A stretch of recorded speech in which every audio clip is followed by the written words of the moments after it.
Hello sir టైంతో పాటు అన్నీ మారుతూ ఉంటాయి. సో అలాగే ఈ సివిల్ సర్వీస్ ఎగ్జామినేషన్స్ రిలేటెడ్ కూడా చాలా మార్పులు జరుగుతుంటాయి కదా. సో ఎస్పెషల్లీ దాని structure related, syllabus and evaluation methods అలా ఎలా మారుతూ వస్తున్నాయి అంటే ఒకప్పుడు ఎలా ఉండేవి, ఇప్పుడు ఎలా ఉన్నాయి అండ్ రాబోయే కాలంలో ఎలా ఉండబోతున్నాయి చెప్తారా? ఇక్కడ రెండు రకాలైన పాయింట్స్. ఒకటి ఏంటంటే సిలబస్ రిలేటెడ్ థింగ్స్, రెండేమో కోచింగ్ రిలేటెడ్ థింగ్స్.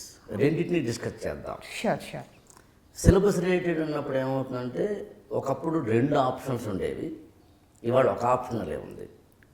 ఒకప్పుడు ఎథిక్స్ అనే ఒక పేపర్ ఉండేది కాదు. 2013 ఆ ప్రాంతం నుంచి ఎథిక్స్ అనే ఒక పేపర్ కూడా ఇంట్రడ్యూస్ చేశారు. అంతకుముందు CSAT అని ఒక పేపర్ ఉండేది కాదు. అంటే ప్రిలిమినరీలో కూడా ఆప్షన్ ఉండేది. అప్పుడు ప్రిలిమినరీలో ఆప్షన్ తీసేసి CSAT అనే పేపర్ పెట్టారు. ఇట్లా కాలంతో పాటు మారడం అనేది యూపీఎస్సీ ఐదర్ సిలబస్ కానీ, పేపర్స్ కానీ, మార్క్స్ కానీ. ఒకప్పుడు 60 మార్కులకు ఒక ప్రశ్న ఉండేది. ఒక ఆప్షన్ తీసుకుంటే 60 మార్కులకు ఒక ప్రశ్న ఉండేది. 60 మార్కులకు ఒక ప్రశ్న అంటే 6 పేజీలు రాయాల్సి వచ్చేది. అలాంటిది ఇవాళ 10 మార్కులు, 15 మార్కులు, 20 మార్కులు, అంటే ఒక సింగిల్ పేజీలోనే మనం రాయాల్సినంత రాయాల్సి వస్తాం. సో ఈ టైప్ ఆఫ్ మనం ఆలోచించినప్పుడు ఓవరాల్ ప్రిపరేషన్లో స్టూడెంట్ కూడా ఈ సిలబస్ చేంజెస్కి, పేపర్స్ చేంజెస్కి, మార్క్స్ చేంజెస్కి కూడా అడాప్ట్ అవుతూ వెళ్ళాలి, మారుతూ వెళ్ళాల్సి ఉంటుంది. లేకపోతే ఏమవుతుందంటే స్టూడెంట్ అబ్సల్యూట్ అయిపోతారు, పాతదే ప్రిపేర్ అవుతారు. కరెంట్ అఫైర్స్కి ప్రాధాన్యం పెరిగింది, సోషల్ ఇష్యూస్కి ప్రాధాన్యం పెరిగింది, టెక్నాలజికల్ అడ్వాన్స్మెంట్స్కి విపరీతం ప్రాధాన్యం పెరిగింది. ఇవాళ మనం ఏ డిజిటల్ టెక్నాలజీ గురించి మాట్లాడుతున్నామో, ఏదైతే మనం ఆర్టిఫిషియల్ ఇంటెలిజెన్స్ గురించి మాట్లాడుతున్నామో, ఇవన్నీ కూడా సోషల్ మీడియా గురించి మాట్లాడుతున్నామో, ఇవన్నీ కూడా యూపీఎస్సీ పేపర్లో కనిపిస్తున్నాయి.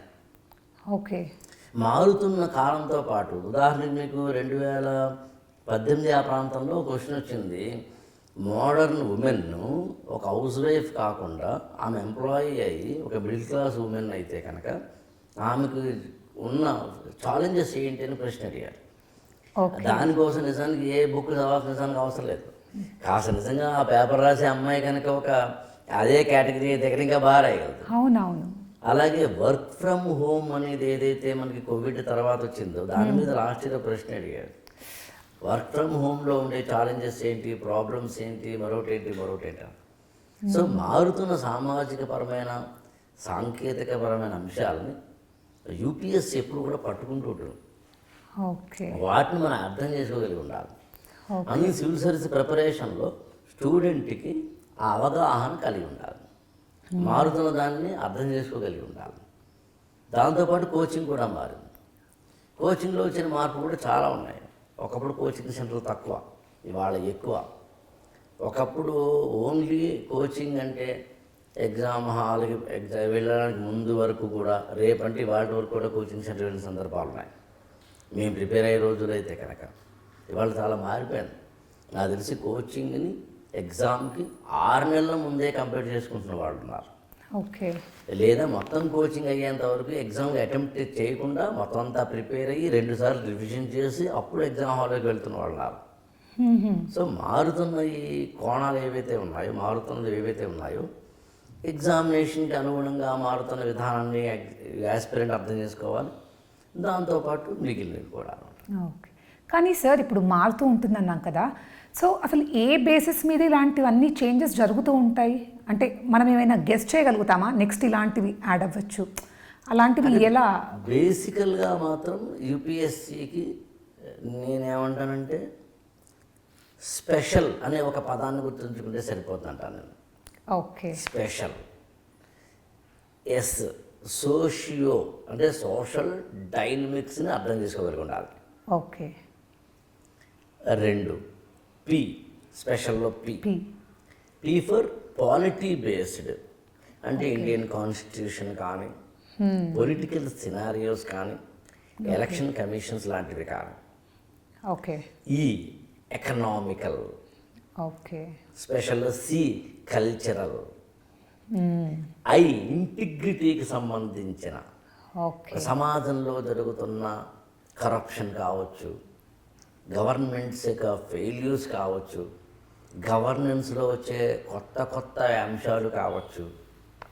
తర్వాత ఏ ఈజ్ వెరీ వెరీ ఇంపార్టెంట్. అదేంటంటే అనలిటికల్. ఓకే ఎప్పుడూ కూడా సివిల్ సర్వీసెస్ ప్రిపేర్ అవుతున్న స్టూడెంట్ అనలిటికల్గా అర్థం చేసుకోగలిగి ఉండాలి. ఏది చేసినా అనలిటికల్గానే చెప్పగలిగి ఉండాలి. జస్ట్ పైన ఒక డంపింగ్ ఆఫ్ ద ఇన్ఫర్మేషన్ ఉపయోగం లేదు. ట్రూ ట్రూ లాస్ట్ది లీగల్. ఓకే ఇవాళ లీగల్ ప్రొసీడింగ్స్, లీగల్ చేంజెస్ కొన్ని వందలు ఉంటున్నాయి.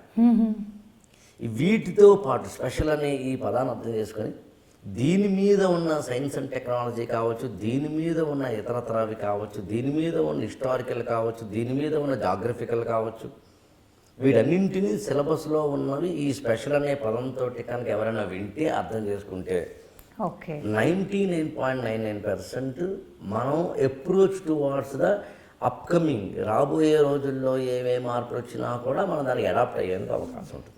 ఓకే స్పెషల్ అలా కాని పక్షం ఏమవుతుంది, వి మిస్ సంథింగ్. ఉదాహరణ అనాలిసిస్ మిస్ చేయాలనుకోండి, మనం ఏం చేస్తున్నాం, హిస్టరీ ఉందండి, హిస్టరీని చదువుతాం మనం. యా మౌర్యుల కాలం ఉంటుంది హిస్టరీలో.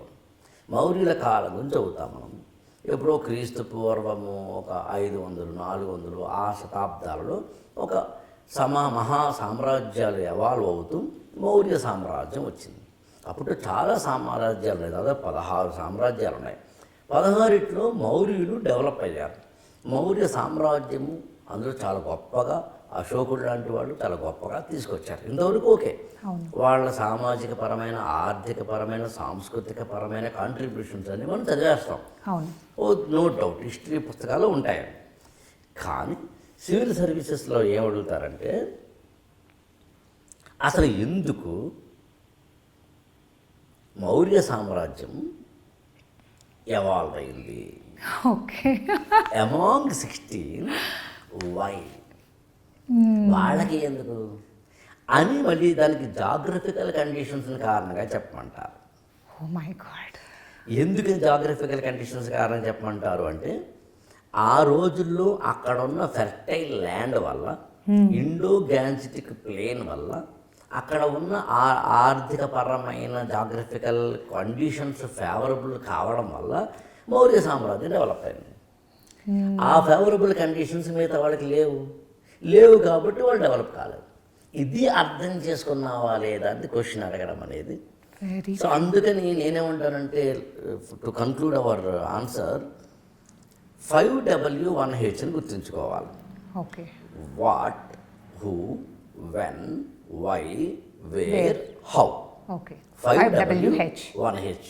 వీటిలో కూడా మళ్ళీ వై అండ్ హౌ అనే 2 ప్రశ్నలు ఎక్కువ గుర్తుంచుకోవాలి.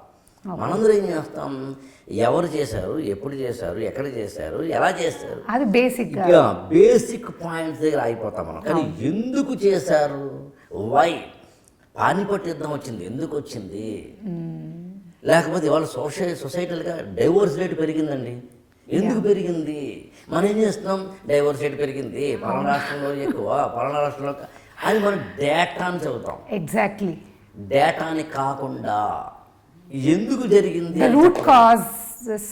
యా అప్పుడు వైలో 2 ఉన్నాయి మీరు చెప్పినట్టుగా, రూట్ కాజ్ ఉంది, కాన్సిక్వెన్స్ కూడా ఉంది.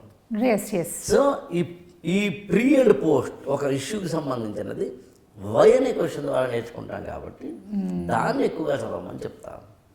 అది అర్థం చేసుకుంటే యూపీఎస్సీ ఈజీగా మనం క్రాక్ చేసాం. చాలా సింపుల్గా చెప్పారు కదా, అంత సింపుల్ కాదు.